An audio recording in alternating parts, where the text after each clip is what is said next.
বিহার থেকে দুষ্কৃতী আসছে, বিহার পুলিশের ব্যর্থতা, বাংলার পুলিশের ব্যর্থতার হাতে আজব আজব যুক্তি দিচ্ছেন ববি হাসান।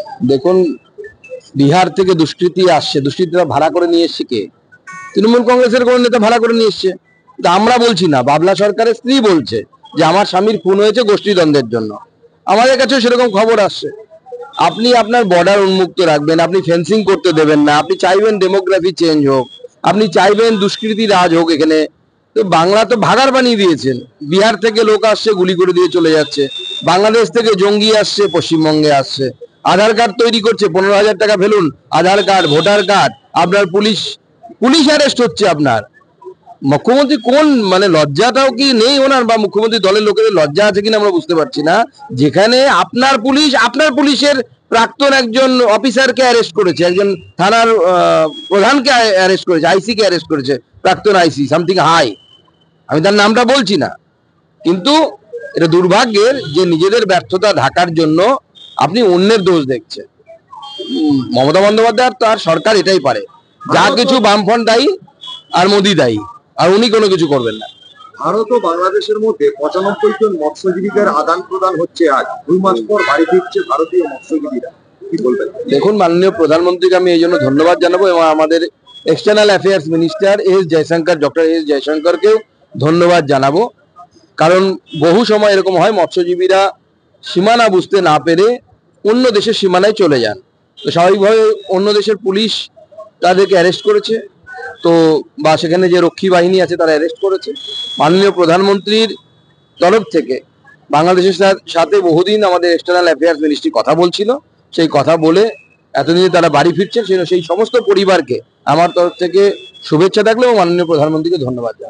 দল ছেড়ে যাওয়া কর্মীদের বার্তা দিতে চান শুভেন্দু অধিকারী, এবং শনিবার তড়িঘড়ি পৌঁছালেন সদ্য দলত্যাগী অশোক করণের বাড়িতে দলত্যাগীদের বাড়তি গুরুত্ব দিতে এবং মেম্বারশিপ ড্রাইভে। দেখুন, আমাদের নন্দীগ্রামে বেশ কিছু লোক অন্য দলে জয়েন করেছে। মাননীয় বিরোধী দলনেতার কনস্টিটুয়েন্সি, উনি দেখছেন, আমরাও বিষয়টির দিকে নজর রাখছি। এখনো আমার মনে হয় যে যত ভোট এগিয়ে আসবে তখন আমাদের পশ্চিমবঙ্গের ট্র্যাডিশন আছে এদিক ওদিক যাওয়া, লাফিয়ে ওপারে যাওয়া, কখনো ওপার থেকে এপারে আসা, তো স্বাভাবিকভাবে চলবে। ওপার থেকেও আসবে, চিন্তার কিছু নেই, সব রেডি হচ্ছে।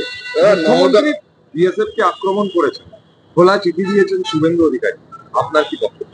না, আমি তো আগেই বলেছি, পশ্চিমবঙ্গের মুখ্যমন্ত্রী তো প্রথমবার নয়, এর আগে উনি বলেছিলেন 21-এর ভোটের সময় কেন্দ্রীয় বাহিনীর উপরে বটি ঝাঁটা এসব নিয়ে আক্রমণ করতে বলেছিলেন। এই প্রথম ভারতবর্ষে। এর আগে আমরা দেখেছি ভারতবর্ষে কমিউনিস্ট শাসন ছিল, কেরালাতে ঘোরতর কমিউনিস্ট শাসন আছে এখনো।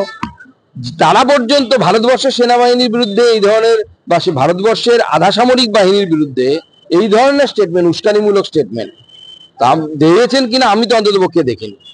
দুর্ভাগ্যের বিষয়, পশ্চিমবঙ্গ তথা বাংলা একসময় জাতীয়তাবাদের উৎস কেন্দ্র ছিল, এপিসেন্টার ছিল, সেই বাংলা থেকে এখন ভারতবর্ষের আধা সামরিক বাহিনীর উপরে লাঞ্ছন লাগানো হচ্ছে, আধা সামরিক বাহিনীকে টার্গেট করা হচ্ছে।